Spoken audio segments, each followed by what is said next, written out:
பெருமானே, புனிதவதியையும் பரமதத்தனையும் தம்பதிகளாக்கி விட்டீர்கள். அவர்கள் இல்லறத்தை நல்லறமாக நடத்தி கொண்டும் வருகிறார்கள். அவர்கள் இருவரையும் சேர்த்து ஏதோ அற்புதத்தை செய்து காட்டப் போகிறேன் என்று சொன்னீர்களே, அப்படி எதுவும் நடக்கவில்லையே?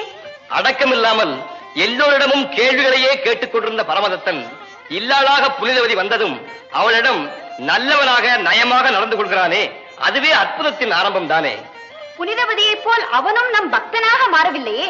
புனிதவதியை வைத்தே அவனையும் புனிதனாக்குகிறேன். அதற்கும் வேலை வந்துவிட்டது. இதோ இப்போதே புறப்படுகிறேன்.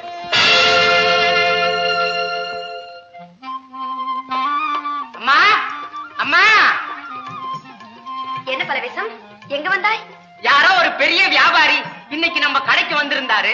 அவர் போகும்போது இந்த 2 மாம்பழத்தை நம்ம ஐயா கிட்ட கொடுத்து, இந்த மாதிரி ருசியான மாம்பழத்தை நீங்க இதுவரைக்கும் சாப்பிட்டு இருக்கவே மாட்டீங்கன்னு சொல்லிட்டு போனாரு.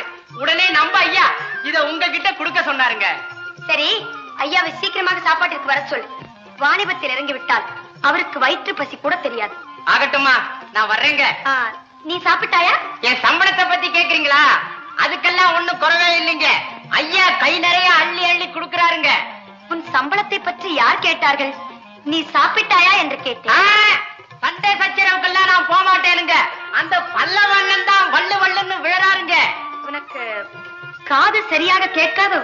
ஆமாங்க, கொஞ்சம் சத்த கட்டதானுங்க. ஐயோ பாவம், போய் வா. வரேனுங்க.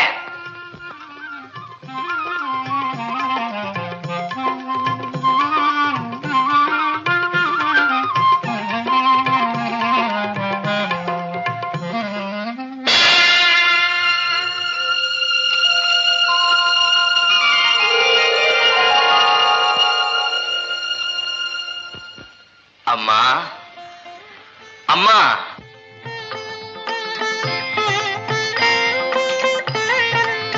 வாருங்கள் சுவாமி, வாருங்கள், உள்ளே வாருங்கள். என்ன வேண்டும் உங்களுக்கு? என்னை யார் என்று தெரிகிறதா அம்மா? தெரியவில்லையே சுவாமி. பார்த்தவுடன் யார் என்று சொல்லும் பக்குவம் உனக்கு இன்னும் வரவில்லை அம்மா. அந்த தகுதியும் நீ அடைவதற்கு அதிக நாளில்லை. அதற்குரிய காலம் உன்னை நெருங்கி வந்து கொண்டே இருக்கிறது. நான் சிவனுக்கு தொண்டு செய்யும் ஒரு சிவபக்தன். ஆஹா, சிவனடியார் இந்த சிறியாளின் இல்லம் தேடி வர நான் எவ்வளவோ பாக்கியம் செய்திருக்க வேண்டும். சுவாமி, உள்ளே வாருங்கள், உணவருந்து விட்டு செல்லலாம். வீட்டு தலைவர் எங்கே? அவர் வாணிபத்தை கவனிக்க அங்காடிக்கு போயிருக்கிறார். வர சிறிது நேரமாகும். அதுவரையில் தாங்கள் காத்திருக்க வேண்டாம். உண்மைதான். அவர் வரும் வரையில் பசி தாங்க முடியாது. முதலில் நான் சாப்பிட்டு விடுகிறேன். சுவாமி, நீங்கள் எங்கள் வீட்டில் உணவருந்த நாங்கள் கொடுத்து வைத்திருக்க வேண்டுமே. பாருங்கள் சுவாமி, உள்ளே வாருங்கள்.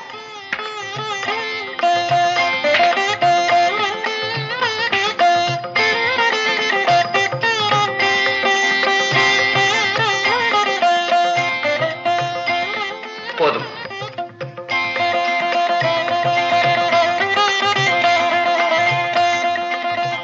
அம்மா, நீ உட்கார், நான் சாப்பிடுகிறேன். இருக்கட்டும் சுவாமி, இதோ வந்து விடுகிறேன்.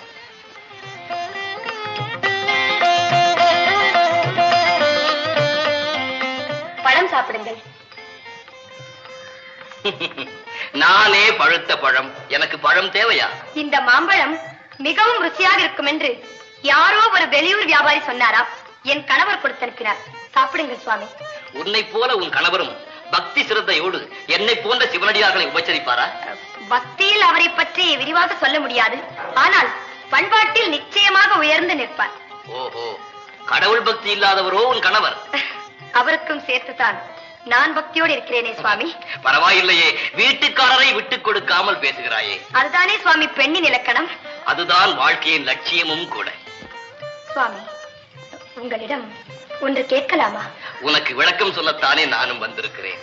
என் கணவருக்கு கடவுள் இடத்தில் பக்தி உண்டாகி ஆண்டவனை அவரும் நம்பும் காலம் வருமா சுவாமி? அந்த நாள் வந்துவிட்டது தாயே. மிக மிக சமீபத்தில் அந்த நாள் வந்துவிட்டது.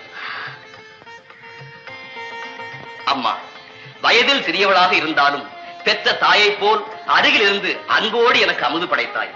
சுவாமி, என்னுடைய உபசரணையில் குறை ஏதேனும் இருந்தால் என்னை மன்னித்து விடுங்கள். குறையா? தாயே, வாய்க்கு ருசியாக வயிறு நிறைய சாப்பிட்ட மகிழ்ச்சியிலே வாழ்த்துகிறேன். இந்த வையத்து மாந்தரெல்லாம் உன்னை வணங்கும் அளவிற்கு எதிர்காலத்தில் நீ வாழப்போகிறாய். அந்த இறைவன் அருள் உனக்கு என்றென்றும் உண்டு. வருகிறேன்.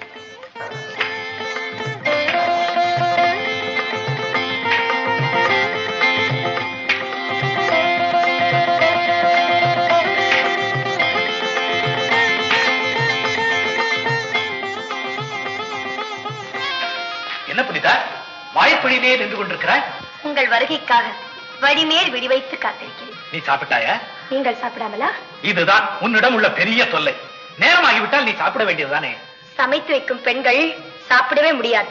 வீட்டுக்குடையவர் ரசித்து ருசித்து சாப்பிட்டு விட்டால் பிறகு பெண்ணுக்கு பசியெல்லாம் பறந்து போய்விடுமா. இதெல்லாம் உங்களுக்கு தெரியாது. சரி சரி, வா சாப்பிடலாம்.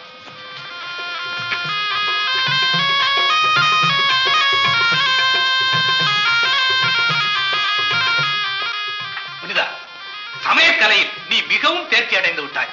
பெண்ணாக பிறந்தவள் முக்கியமாக தெரிந்து கொள்ள வேண்டிய கலையே சமையற்கலைதானே. உண்மைதான். சமயத்தில் யாரேனும் வந்துவிட்டால் பெண்ணுக்கு சமைக்க தெரிய வேண்டும். இல்லாவிட்டால் சாப்பிட வந்தவன் பாடு ஆபத்துதான். சற்று பொறுங்கள், இதோ வருகிறேன்.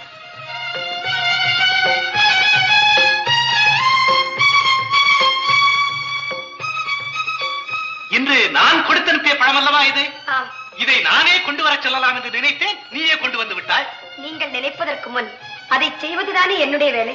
அப்படிப்பட்டவள் நீ என்பது தெரிந்துதானே நானும் உன்னையே மணந்து கொண்டேன். சாப்பிடுங்க. அடேயப்பா, மாம்பழம் என்றாலே எவ்வளவு பிரியமாக சாப்பிடுகிறீர்கள். பொதுவாகவே இனிப்பு என்றால் நீங்கள் அதிகமாக விருப்பப்படுகிறீர்கள். உண்மை புனிதா, இனிப்பு என்றாலே எனக்கு விருப்பம். அதுவும் மாம்பழம் என்றால் அதிக ஆசைப்படுவேன். அதிலும் இந்த பழம் இருக்கிறதே, அளவு கடந்த சுவையாக இருக்கிறது. எங்கே இதோடு சேர்த்து இன்னொரு பழம் கொடுத்து அனுப்பினேனே, அதை கொண்டு வா. இன்னொரு பழமா? என்ன புனிதா? இல்லை, அது வந்து இதோ கொண்டு வருகிறேன். ஆசைப்பட்டு என் கணவர் இன்னொரு பழத்தையும் கேட்கிறாரே. ஏற்கனவே உன்னடியாருக்கு ஒரு பழத்தை வைத்து விட்டேனே. இப்பொழுது நான் என்ன செய்வேன்? பழம் இல்லை என்று சொல்வதா? அப்படி நான் சொல்லும் போது அவர் என் மீது ஆத்திரப்பட்டு குற்றம் செய்தவள் என்று முடிவு கட்டிவிட்டால் காலம் முழுவதும் என் கட்டை வேகும் வரை அந்த கவலை எனக்கு மாறாதே. ஐயனே, எப்படியாவது என்னை காப்பாற்றிவிடு. அவர் ஆசைப்பட்டு கேட்ட பழத்தை கொடுப்பதற்கு வழி செய்துவிடு. அதற்கு வழி செய்துவிடு.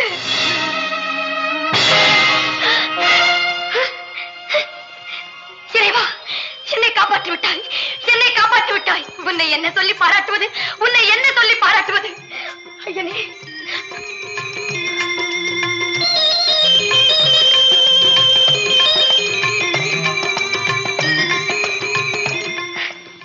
இதோ பழம், சாப்பிடுங்கள்.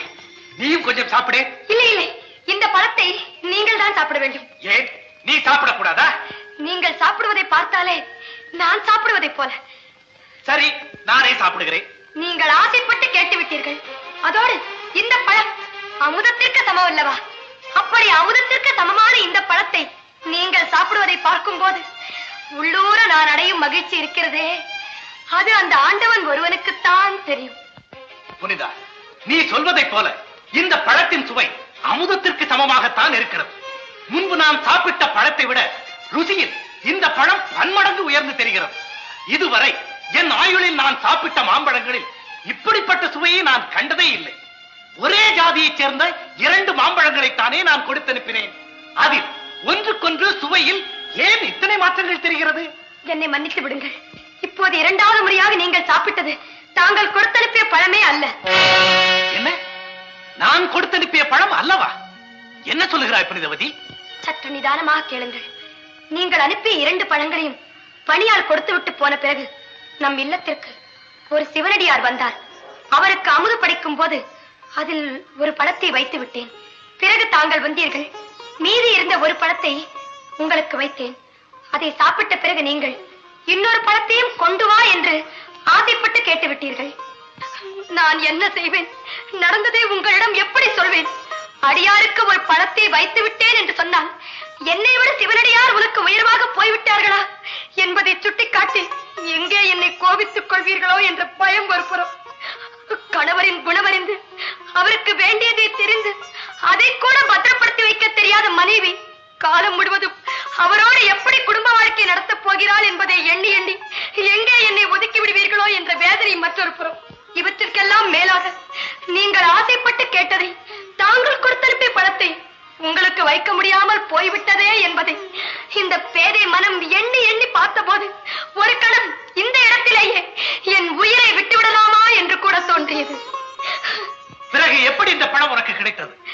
அங்குதான் நான் வழிபடும் ஆண்டவன் என்னை காப்பாற்றி விட்டார். என் கணவரிடம் எனக்கு நல்ல பெயரை வாங்கி கொடுத்து விட்டார். என்ன சொல்லுகிறாய்? இன்னொரு பழம் வேண்டும் என்று நீங்கள் கேட்டவுடனே நான் பூஜை அறைக்கு ஓடினேன். அந்த ஆண்டவனிடம் நடந்ததையெல்லாம் சொல்லி முறையிட்டேன், அழுதேன். அந்த கருணாமூர்த்தி என் மீது இரக்கம் காட்டி எனக்கு ஒரு பழத்தை கொடுத்தார். அதைத்தான் நான் கொண்டு வந்து உங்களிடம் கொடுத்தேன். நீங்களும் சாப்பிட்டு விட்டு அதை அமுதம் என்று வர்ணித்தீர்கள். என்ன புனிதவதி விளையாடுகிறாய்? உன்னை போல் என்னையும் பக்தி மார்க்கத்தில் ஈடுபடுத்த இப்படியெல்லாம் நாடகம் ஆடுகிறாயா? ஐயோ, மறந்தது இப்படிப்பட்ட வார்த்தைகளை மறுமுறை சொல்லாதீர்கள். நடிக்கவோ நாடகமாடவோ சத்தியமாக எனக்கு தெரியாது. உங்கள் மீது ஆணையிட்டு சொல்கிறேன், இது அந்த நாயகன் கொடுத்த படம். அதைத்தான் நீங்கள் நாவினிக்க சாப்பிட்டீர்கள். அப்படியா? சரி, அந்த ஆண்டவனிடமே போய் எனக்காக இன்னொரு பழத்தை வாங்கி கொண்டு வா, பார்க்கலாம். வேண்டாம் சுவாமி, ஆண்டவன் நம்மை சோதித்து பார்க்கலாம், நாம் ஆண்டவனை சோதித்து பார்க்க கூடாது. இது சோதனை அல்ல புனிதவதி. அந்த ஆண்டவனிடமே சென்று இன்னொரு பழத்தை நீ வாங்கி கொண்டு வந்து காட்டி அதை நான் பார்த்து விட்டால் சத்தியமாக பக்தி மார்க்கத்தில் நீ செய்த பெரும் சாதனையாகவே ஏற்றுக்கொள்கிறேன். நல்லது, நானும் உங்கள் கட்டளை கடிபணிந்து செல்கிறேன். பிறந்து மொழி பயின்று பேசத் தெரிந்த நாள் முதல் இந்த பேதைக்கு அந்த ஆண்டவன் வழிகாட்டியது உண்மை என்றால், என் பக்திக்கும் சக்தி இருக்கிறது என்று உங்களுக்கும் இந்த உலகத்தவர்க்கும் அந்த இறைவன் எடுத்துக் காட்ட வேண்டும் என்றால் நிச்சயமாக இன்னொரு பழத்துடன் வருகிறேன்.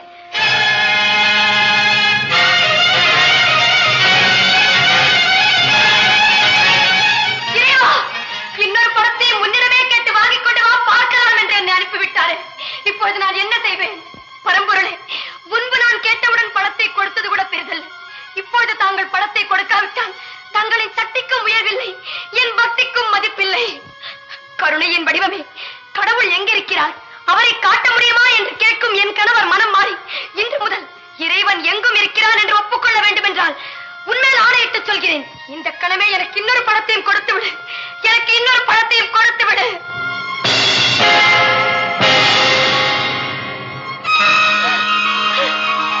ஐயனே, இறைவா, உன் கருணையே கருணை, உன் கருணையே கருணை.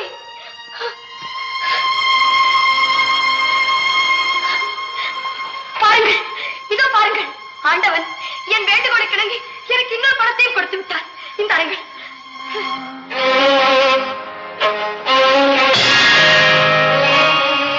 புரியுதா? என்ன இது? பார்த்தவுடன் படம் மறைந்து விட்டது. இன்னொரு பழத்தை ஆண்டவனிடம் கேட்டு வாங்கிக் கொண்டு வா, பார்க்கலாம் என்றுதானே கேட்டீர்கள். அதன்படி பழத்தை தாங்கள் பார்த்தீர்கள், உடன் மறைந்து விட்டது. வேண்டும் என்று என்ன கேட்கிறோமோ அதை மட்டும் கொடுப்பதுதானே அந்த வேதநாயகனின் வேலை. இப்போதாவது இறைவன் இருக்கிறான் என்பதை புரிந்து கொண்டீர்களா? இனியாவது கடவுள் எங்கிருக்கிறான், அவரை காட்ட முடியுமா என்று கேட்காமல் இருப்பீர்களா? இல்லை புரியுதா, இல்லை. இனி மறந்து அப்படி கேட்க மாட்டேன். நிச்சயமாக இறைவன் எங்கே இருக்கிறான் என்று எப்போதும் கேட்க மாட்டேன். நம்பிக்கையோடு மன நிறைவோடு அந்த இறைவனை வழிபட்டால் அவன் நம்மடியில் துணை நிற்பான் என்பதை உண்மையில் பரிபூரணமாக தெரிந்து கொண்டேன். சத்தியமாக சொல்லுகிறேன், நீ மானிட பிறவியே அல்ல, மனிதகுல தெய்வம், தெய்வ பிறவி, தெய்வத்தின் அருள் பெற்றவள்.